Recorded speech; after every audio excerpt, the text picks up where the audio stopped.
Hello, good morning students. Today we will study the type of friction. Type of friction. As you know, there are 4 type of friction. Static friction, sliding friction, fluid friction and rolling friction. What is static friction? Static friction. We will study one by one, okay? First, static friction. The self-adjusting force of friction that exists between a stationary object and the surface on which it has been kept. When a force is applied on a body at rest, static friction come into play. It means static friction जो है वो क्या है, उस object के बीच और surface के बीच होती है जो स्टेशनरी हो, स्थिर हो कोई वस्तु, तो उस पे कौन सा फ्रिक्शन ग्राउंड के द्वारा लगता है? Static friction. Is it clear? Okay. It means जब कोई भी ऑब्जेक्ट रेस्ट में है तो ग्राउंड के द्वारा उस पे स्टैटिक फ्रिक्शन लगता है जो कि बहुत ही ज्यादा होता है. Value of the force of static friction come into play when the body is just sliding over the horizontal surface. It is called the limiting force of friction. Here is a term limiting force of friction. ये क्या है? आपने देख लिया static friction जो है वो जब कोई बॉडी ऑब्जेक्ट कोई स्टेशनरी पोजीशन स्थिर पोजीशन में होता है और तो ग्राउंड के द्वारा जो उस पर फोर्स अप्लाई होता है वो क्या होता है? स्टैटिक फ्रिक्शन कहलाता है. बट ये टर्म जो है लिमिटिंग फोर्स ऑफ फ्रिक्शन, ये क्या होता है भाई? तो ये जब उस बॉडी को आप क्या करना चाह रहे हो? मूव करना चाह रहे हो, ठीक है? तो आप जितना फोर्स लगा रहे हो वो मैक्सिमम वैल्यू आपके द्वारा लगाए हुए फोर्स का मैक्सिमम वैल्यू, ठीक है?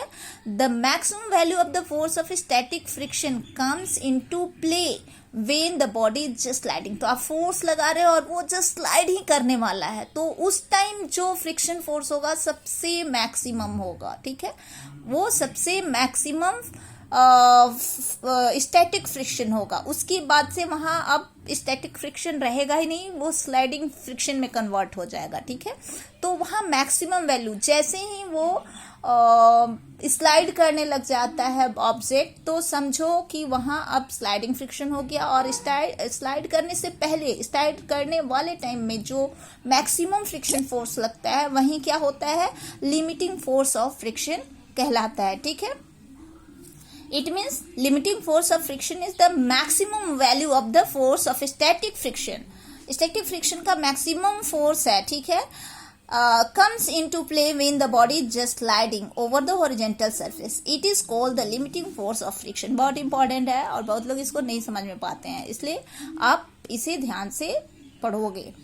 On increasing the applied force, sliding friction also increases. और ज्यादा यदि आप फोर्स बढ़ा रहे हो अपना उसको पुश कर रहे हो तो स्लाइडिंग फ्रिक्शन क्या होगा? also increases up to a certain maximum value called limiting friction, ठीक है? तो यहाँ पर क्या होता है? आप फोर्स बढ़ रहा है तो वहां पर लिमिटिंग फ्रिक्शन उसी को बोलते हैं, ठीक है? On increase the applied force static friction also increases. तो स्टैटिक फ्रिक्शन क्या हो जाता है? बढ़ जाता है. जब आप फोर्स बढ़ा रहे हो तो स्टैटिक फ्रिक्शन भी क्या होता है? बढ़ जाता है. और इतना ज्यादा बढ़ जाता है कि अब वो ऑब्जेक्ट स्लाइड करने लग जाता है. तो इसी वैल्यू को क्या बोलते हैं? जितना वो बढ़ता है, जितना मैक्सिमम होता है ताकि कोई ऑब्जेक्ट क्या हो करने लग जाए? स्लाइड करने लग जाए, तो उसी वैल्यू को बोलते हैं लिमिटिंग फ्रिक्शन, ठीक है? अब सेकेंड आप देखो स्लाइडिंग फ्रिक्शन. ये स्लाइडिंग फ्रिक्शन क्या है? Sliding friction is a type of friction between what? Sliding body और द ग्राउंड, ठीक है? द फ्रिक्शन दैट, यहाँ ग्राउंड के बदले दूसरा भी हो सकता है यदि नीचे उसके कांटेक्ट में कोई वो भी अदर ऑब्जेक्ट ही है तो, लेकिन एक ऑब्जेक्ट इसमें से कोई दो में से कोई एक क्या होगा? मोशन में होगा, तब वो स्लाइडिंग फ्रिक्शन कहलाएगा. The friction that act between an object and a surface when the object is sliding over that surface, ठीक है? तो यहाँ वो स्लाइड कर रहा है तो यहाँ पे क्या होगा? Sliding friction. यहाँ काइनेटिक एनर्जी लग रही है.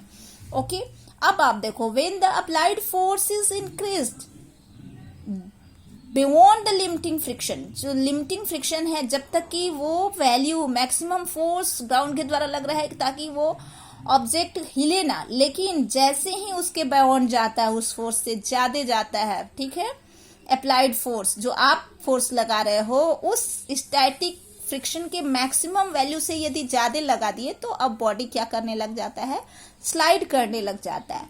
The body begins to slide over the surface on which was resting, जिसपे वो रेस्टिंग कर रहा था। After this it is the force of sliding friction, तब वो क्या हो जाता है, स्लाइडिंग फ्रिक्शन हो जाता है। इस चीज को आप ध्यान रखिए कि जब आप फोर्स लगा रहे हो, अप्लाइड कर रहे हो आपका फोर्स, और ग्राउंड के द्वारा भी उस पे अपोजिट फोर्स लग रहा है, ठीक है, वो स्टैटिक ऑब्जेक्ट जो है, जो स्थिर ऑब्जेक्ट है, तो आप फोर्स लगा रहे हो, जितना आप बढ़ा रहे हो उतना उधर से भी बढ़ रहा है, ग्राउंड के द्वारा जो फोर्स लग रहा है, और वो अपने मैक्सिमम लिमिट तक वो फोर्स बढ़ रहा है। और जब आप उस फोर्स से भी ज्यादा, उसके बियॉन्ड आप फोर्स ज्यादा अप्लाइड कर देते हो, तब अब वहां स्टैटिक फ्रिक्शन रह ही नहीं जाता है, तब वो क्या हो जाता है, स्लाइडिंग फ्रिक्शन में कन्वर्ट हो जाता है। तो उसी maximum value of static friction जो है उसको क्या बोलते हैं, लिमिटिंग फैक्टर, उसी को क्या बोलते हैं, लिमिटिंग फोर्स ऑफ फ्रिक्शन, उसी को बोलते हैं लिमिटिंग फोर्स ऑफ फ्रिक्शन। अब आप देखो कौन बड़ा है कौन छोटा है, फ्रिक्शन इट मीन्स अवरोध, एक तरह का रुकावट है, तो static friction is greater than sliding friction. इसीलिए हमें कोई चीज उठा करके ले जाना थोड़ा डिफिकल्ट लगता है, उसको स्लाइड करके ले जाना इजी होता है, क्योंकि जो ग्राउंड के द्वारा फ्रिक्शन लग रहा है ना, वो स्लाइडिंग फ्रिक्शन में कम हो जा रहा है, तो हमें फोर्स अप्लाइड कम करना पड़ा। यदि वो ज्यादा रहता तो हमें और भी ज्यादा फोर्स अप्लाइड करना पड़ता उस बॉडी को लिफ्ट करने के लिए, ऑब्जेक्ट को लिफ्ट करने के लिए। इसलिए किसी बॉडी को लिफ्ट करने से उसको स्लाइड करना इजी हो जाता है, क्योंकि sliding friction is less than what, static friction. Is it clear, crystal clear? Okay, now here is a question for you. It is easier to keep sliding on object than to make it slide from rest. Give reason. वही चीज है कि क्यों easier होता है किसी object को slide करना, उसको लिफ्ट करने से, यदि वो रेस्ट में है तो उसका आंसर भी यहाँ पे लिखा हुआ है, आप लोग इसको देखिएगा, मैंने समझा दिया है। ओके, इतना ही आज के लिए। नेक्स्ट क्लास में हम लोग नेक्स्ट फ्रिक्शन पढ़ेंगे, रोलिंग फ्रिक्शन, ठीक है। तो चलो, ओके, बाय।